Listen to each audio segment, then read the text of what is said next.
आज हम बात करने वाले हैं टाइप्स ऑफ कैल्सिफिकेशन की। तो देखिए टाइप ऑफ कैल्सिफिकेशन हम क्या बात करने वाले हैं, यानी हमारी बॉडी का ना कैल्सिफिकेशन हो जाता है। बॉडी का हमारे जो डिफरेंट टिश्यू होते हैं तो कहीं कहीं पे हमारे कैल्शियम एक्यूमुलेट हो जाता है, तो इसी को बोलते हैं कैल्सिफिकेशन। तो ये किस टाइप का होता है, तो मेनली दो टाइप का होता है। यहाँ पे दोनों टाइप की हम बात करते हैं और देखिए कौन कौन सी कंडीशन में एसोसिएट होता है और यहाँ पे हमको कैल्शियम का डिपोजिशन कैसे देखने को मिलेगा और इसकी टियोलॉजी क्या होगी, ये सब हम बात करने वाले हैं।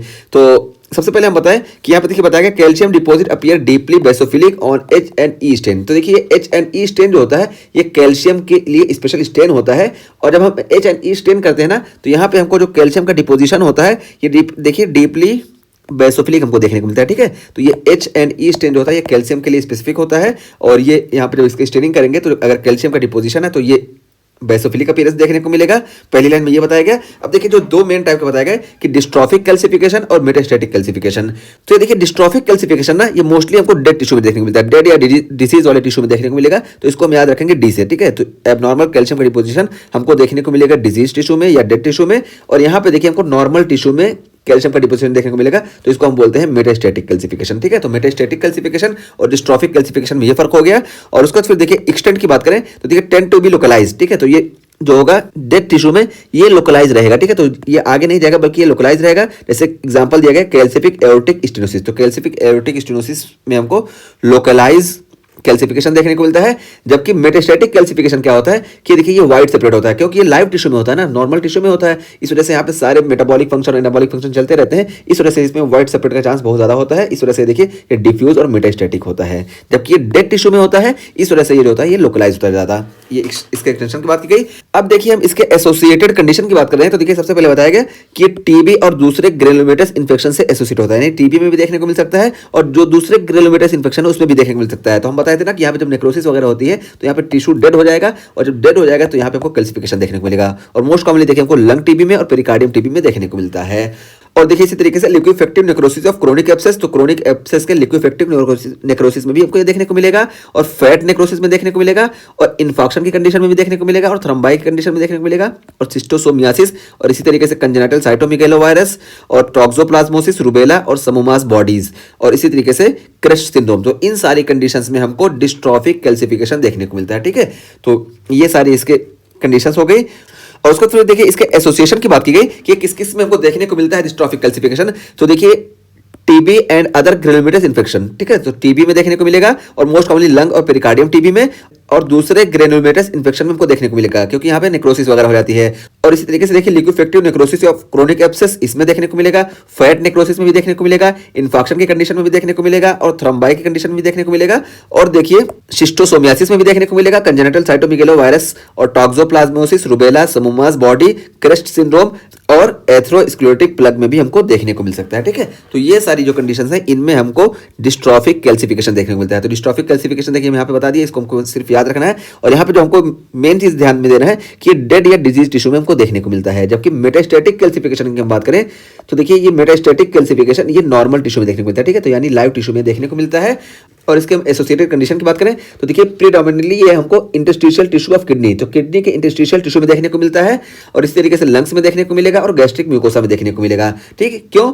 क्योंकि देखिए these tissue lose acid quickly, क्योंकि यहाँ से देखिए किडनी से भी, लंग्स में से और गैस्ट्रिक म्यूकोसा में से, इन तीनों जगहों से हमको एसिड का लूज क्विकली देखने को मिलता है। ठीक है, कुछ कंडीशन ऐसी होती है जिसमें एसिड यहाँ से बहुत तेजी से लॉस होता है। तो जब एसिड का यहाँ से लॉस होगा ना तो एसिड क्या होता है, ये प्लस चार्ज होता है, और जब एसिड का यहाँ से लॉस होगा तो इसको यानी प्लस का जो चार्ज है ये लॉस होने की वजह से पीएच जो होगा ये इंक्रीज हो जाएगा। अब पीएच जब इंक्रीज हो जाएगा तो यहाँ पे जो है कैल्शियम का डिपोजिशन शुरू हो जाएगा। तो यही बताया गया कि this tissue lose acid quickly, तो एसिड क्विकली लूज करते हैं, इस वजह से पीएच इंक्रीज होगा और जो पीएच इंक्रीज होता है ये कैल्शियम डिपोजिशन को स्टिमुलेट करता है, कैल्शियम डिपोजिशन को फेवर करता है। तो देखिए यहाँ पे कुछ नहीं है, H प्लस एक तरह से लॉस हुआ, H प्लस लॉस होने की वजह से यहाँ पे एक कैटायन लॉस हुआ तो दूसरा एनायन आके इसकी भरपाई करना चाहता है। ठीक है, आप चाहे पीएच के रिलेशन में देखें, आप या तो सिर्फ कैटायन और एनायन के रिलेशन में देखें कि कैटायन लॉस हुआ तो दूसरा कैटायन आके यहाँ पे डिपोजिट हो जाता है।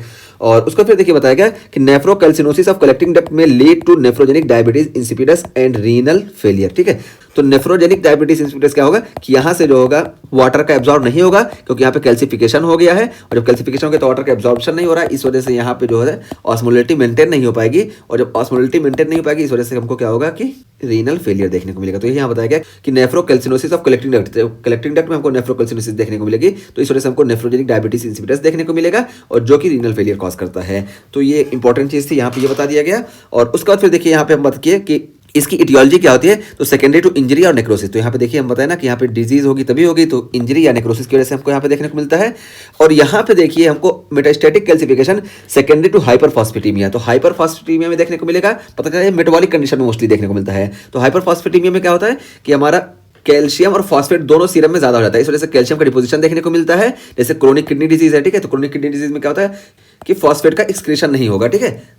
इसी तरीके से हाइपर कैल्सीमिया है, ठीक है, तो हाइपर कैल्सीमिया जैसे प्राइमरी हाइपरथायराइडिज्म है या सार्काइडोसिस है या हाइपर वाइटामिनोसिस डी, ठीक है, विटामिन डी का एक्सेस होना, तो इन सारी कंडीशन में हमको क्या एक्सेस कैल्शियम देखने को मिलता है। और फिर जब एक्सेस कैल्शियम होगा तो ये इन सारी जगहों पर डिपोजिट होने लगेगा। तो यहाँ पे क्या है, हाइपर कैल्सीमिया ही ओवरऑल इसका कॉज है, ठीक है, चाहे ये सेकेंडरी टू हाइपर फॉस्फेटीमिया हो या कोई और वजह हो, बस यहाँ पे कैल्शियम ज्यादा होगा तो हमको मेटास्टैटिक कैल्सिफिकेशन का चांस ज्यादा देखने को मिलेगा। तो ये हो गया हमारे टाइप ऑफ कैल्सिफिकेशन। मेनली दो होते हैं, डिस्ट्रॉफिक और मेटास्टैटिक। डिस्ट्रॉफिक हमको मेनली डेड टिश्यू में देखने को मिलता है, मेटास्टैटिक हमारे नॉर्मल टिश्यू में प्रेजेंट होता है।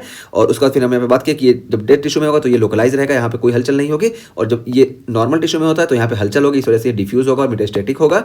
और एसोसिएट की बात की कि ये ज्यादातर एसोसिएट होता है इंजरी या नेक्रोसिस वाली कंडीशन से। देखिए ये सारी कंडीशन है, और ये जो होता है ये मेटाबॉलिक उससे होता है। और मेटाबॉलिक में क्या कि यहाँ पे कैल्शियम जब ज्यादा होगा तो यही कैल्शियम जो है डिपोजिट होने लगता है। और यहाँ पे बताया कि इसमें इंटरस्टिशियल ऑफ किडनी, लंग्स और गैस्ट्रिक म्यूकोसा में हमको सबसे ज्यादा देखने को मिलता है। और एक इंपॉर्टेंट चीज यहाँ पे ये बताई गई कि अगर नेफ्रोकैल्सिनोसिस हमको कलेक्टिंग डक्ट में देखने को मिल रही है तो इस वजह से हमको नेफ्रोजेनिक डायबिटीज इंसिपिडस देखने को मिलेगा, जो कि रीनल फेलियर कॉज करेगा। तो ये हमारा टाइप्स ऑफ कैल्सिफिकेशन का टॉपिक कंप्लीट हुआ। अब आइए हम बात करते हैं समोमास बॉडी की।